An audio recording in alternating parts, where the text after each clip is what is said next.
श्री रफीक खान। सभापति महोदय, राजस्थान स्वास्थ्य विज्ञान विश्वविद्यालय संशोधन विधेयक 2025 के संशोधन सूचना में मुझे आपने बोलने का मौका दिया, मैं आपका शुक्रिया अदा करता हूं। अभी मेरे साथी विधायक बोल रहे थे और कह रहे थे कि बकरे का नाम शेर रखने से बकरा नहीं हो जाता। आप सही कह रहे थे, बिल्कुल सही कह रहे थे। बकरा तो बकरा ही रहेगा, शेर शेर ही रहेगा। ये कहां से आइडिया आया इनको रिम्स कर दें? रिम्स का मतलब क्या है? आप कुछ करना चाहते थे तो आरयूएचएस के नाम से ही कर देते। राजस्थान के नाम से परहेज क्यों है आपको? आरयूएचएस जो संस्था है हमारी, आरयूएचएस जो हमारी संस्था है, उससे परहेज क्यों कर रहे हो? क्यों बकरी ने शेर में लेके जा रहे हो? तो मैं ये कहना चाह रहा हूं सभापति महोदय कि आप आरयूएचएस को, कांग्रेस की बजट घोषणा थी और मेडिकल कॉलेज बनाना चाहते थे, आप उससे क्यों अलग ले जा रहे हो उसको? केंद्र सरकार की गाइडलाइन है, आप डबल इंजन की बात करते हो। डबल इंजन की सरकार आपकी ये कह रही है कि हम मेडिकल कॉलेज की सीटें बढ़ाना चाहते हैं, तो जो सीटें जहां बढ़ रही है, जो हमारी घोषणा है, बजट घोषणा है, उसको क्यों आप दूर करना चाह रहे हो? आप रिम्स भी कर दो, लेकिन मेडिकल कॉलेज को क्यों खत्म करना चाहते हो? आप मेडिकल कॉलेज की शक्ल में तब्दील करो उसको, साथ में हॉस्पिटल को रिम्स में भी चलने देना, सुपर स्पेशलिटी डेवलप करो। आज पूरे हिंदुस्तान में जब ये बात आती है कि सबसे ज्यादा प्रेशर किस हॉस्पिटल पे है, तो जयपुर के एसएमएस का नाम आता है। आरयूएचएस हमने बनाया, हमने डेवलप किया, इसलिए डेवलप किया कि एसएमएस का प्रेशर कम होगा। आप एसएमएस के प्रेशर कम करने की बात ही नहीं कर रहे हो, फैकल्टीज की बात नहीं कर रहे हो, स्टाफ भर्ती की बात नहीं कर रहे हो। कागजों में रिम्स बनाने से रिम्स नहीं बनेगी, एम्स के नाखून पे भी नहीं पहुंच पाओगे आप। खाली बातें करने से, बिल में संशोधन लाने से इससे नहीं होगा, काम करने से होगा। काम क्या कर रहे हो आप?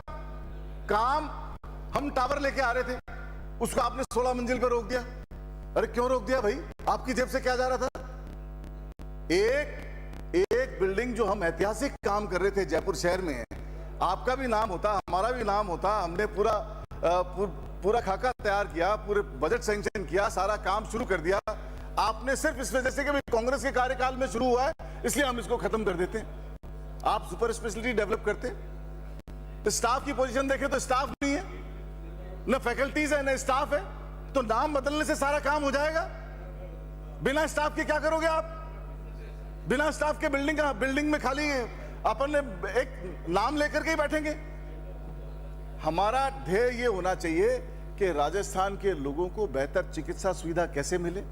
हमारा ध्येय ये होना चाहिए कि राजस्थान के जो स्टूडेंट बाहर पढ़ने जा रहे हैं उनको जगह मिले, एडिशनल जगह मिले, यहां से मेडिकल कॉलेज से उत्तीर्ण होकर वो निकले, ओपीडी डेवलप करें। हम ओपीडी डेवलप नहीं कर पा रहे, तो हमें इन सब बातों पे संज्ञान लेने की जरूरत है। खाली हम शाब्दिक अर्थ से उसको बदल दें और एक इंफ्रास्ट्रक्चर जो मौजूद है, मंत्री महोदय, मैं मानता कि आप कुछ करना चाह रहे हो, आप नई जगह सैंक्शन करते, नई बिल्डिंग बनाते, नया एरिया लेके आते। खाली जैसे आपने कॉन्स्टिट्यूशन क्लब में पत्थर लगा दिया ना, एक दूसरा स्पीकर साहब का बोर्ड लगा दिया, मैं कल देख के आया था, पुराने उद्घाटन को दोबारा उद्घाटन करके वहां पत्थर लगा दिया। आप आरयूएचएस में भी यही काम करना चाह रहे हो? अरे आप नई चीज लेके आते। आरयूएचएस वो जगह हमने बनाई जो कोविड के समय में राजस्थान की लाइफलाइन बनी। बोलना तो दो सभापति, शुरू तो करने दो, अभी तो इंजन गति में गुण पकड़ो। तो मैं ये कह रहा हूं कि आरयूएचएस वो जगह थी जहां आम जनता ही नहीं, कांग्रेस बीजेपी के सबके विधायक भर्ती रहे, इलाज हुआ कोविड के समय में, और आप उसी में करना चाह रहे हो। आपकी कोई भी मंशा है, हम स्वागत करेंगे। आप नई जगह अलॉट करो उसको, और नई जगह अलॉट करके नई बिल्डिंग लेके आओ, नए स्टाफ भर्ती करो, नई आइडियोलॉजी के साथ भर्ती करो। आप पुरानी चीज को परिवर्तित करना चाह रहे हो। अरे एसएमएस का स्टाफ, तो एसएमएस का पेशेंट का लोड तो कम करो कम से कम। तो मैं आपसे गुजारिश करना चाहता हूं कि इतनी जल्दबाजी में फैसले मत करो, ऐसे बिल मत लाओ जो पिछले बिलों की तरह इनका हाथ लो और बाद में आपको वापस लेने पड़े, आप सोचने पे मजबूर हो जाओ। तो मैं आपसे गुजारिश करना चाहता हूं कि इस बिल को वापस लो और मैं इस बिल का पुरजोर विरोध करता हूं। इसको जनमत जानने के लिए, प्रचारित करने के लिए रिकमेंड करता हूं। श्री डूंगरराम गेदर। धन्यवाद सभापति महोदय।